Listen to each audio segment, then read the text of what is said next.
Doctor Zakir Naik صاحب کو ملک ہندوستان سے باہر جانا پڑا چونکہ ہم نے المسلموں کا جسد واحد کا حق ادا نہیں کیا۔ ڈاکٹر ذاکر نائک کے اوپر جب لانچ کیا گیا، جب اریسٹ نوٹس نکلا، ہم اسی وقت تمام مسلمان اگر متحد ہوتے، اپنے بازوؤں کو پکڑ کر، اپنے ہاتھوں کو جوڑ کر، اپنے کندھوں کو مضبوط کر کے، تمام مکتب فکر کے لوگ، چاہے وہ دیوبندی مسلک سے ہو یا اہل حدیث مسلک سے ہو یا بریلوی مکتب فکر کے تھے، جماعت اسلامی مکتب فکر کے تھے، سب اگر متحد ہو جاتے، دلی کے اندر، دلی کے پارلیمنٹ کے اندر ہم دھرنا دیتے، جنتر منتر پر ہم جا کر اپنی آواز رکھتے کہ ڈاکٹر صاحب کا گناہ بتا دو، ڈاکٹر صاحب کا جرم بتا دو۔ ہم ان سے پوچھتے، میڈیا میں کانفرنس کرتے، پورنیہ کے سڑکوں کو جام کرتے، ہمارے ایک بڑے مبلغ ہمارے ہندوستان کے سمویدھان کے مطابق اپنے دھرم کا پرچار کرنے کی اجازت ہندوستان کا سمویدھان ان کو دیتا ہے، لیکن تم نے اپنی طاقت کا ناجائز استعمال کیا۔ جرم بتا دو ڈاکٹر صاحب کا کیا ہے۔ اگر ہم مسلمان متحد ہوتے، اپنی وحدانیت کا طاقت دکھاتے، تو میرے بھائیوں ڈاکٹر ذاکر نائک کو کوئی طاقت ہندوستان سے باہر رکھنے پر مجبور نہیں کرتی۔ لیکن ایک بات یاد رکھو، جب اتحاد کی نعمت ہے ہمارے بیچ میں، ہم اس نعمت کا جب بھی ہم نے ناشکری کی ہے، اللہ تبارک و تعالی اس نعمت کو ہم سے چھین لیتا ہے۔ ڈاکٹر ذاکر نائک اسلام کی وحدانیت کے طور، اسلام کی وحدانیت کے لیے ایک نعمت عظمیٰ تھے۔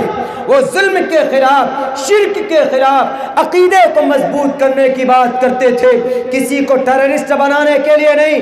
ٹیررسٹ بنانے کے لیے پروین توگڑیا کا بھاشن ہے، ان کے ہاتھ میں ہتھکڑی ڈالو۔ ہمارے اتر پردیش کے سی ایم جی وہ بھاشن دیتے ہیں اگروادی کے اور ٹیررسٹ بنانے کی، اور لوگوں کے اندر ایک طرح کے جذبات، ایک طرح سے بھڑکاؤ بھاشن دیتے ہیں، ان کے ہاتھ میں ہتھکڑی نہیں لگتی۔ ڈاکٹر صاحب کا صرف یہ فرمان تھا کہ بھائی there is no God but one God, Muhammad is the last messenger of one God۔ ایک اللہ کی بھکتی کا پرچار کرنا گناہ ہے تو اٹھا کر پھینک دو رگوید کے منتر کو، جس کے اندر کہا گیا تتسیتے بھکتیوان سے شیامائے پرماتما، ہم تیری بھکتی کرتے، بلکہ تمہارے گرنتھ کی بھی تبلیغ ڈاکٹر صاحب نے کی تھی۔ لیکن ڈاکٹر صاحب کو دقت اٹھانی پڑی ہم مسلمانوں کی وجہ سے، ہمارے کمزور ہونے کی وجہ سے۔ ادھر ہمارے دیش کا چوکیدار، اس کی ناک کے نیچے سے وجے مالیا فرار ہو جاتا ہے، للت مودی بھاگ جاتا ہے، آج بھی سرنڈر کروایا ہوا ہے، دکھانے کے لیے دنیا کو جھوٹا کیس لندن کی کورٹ میں چلوا رہا ہے۔ ڈاکٹر ذاکر نائک کو انٹرپول کے ذریعے لانے کی بات کرنے والا وجے مالیا کو نہیں لا پا رہا، للت مودی کو نہیں لا پا رہا ہے۔ غور کرو اس کے دل کے اندر کتنی نفرتیں مسلمانوں کے خلاف بھری پڑی ہیں۔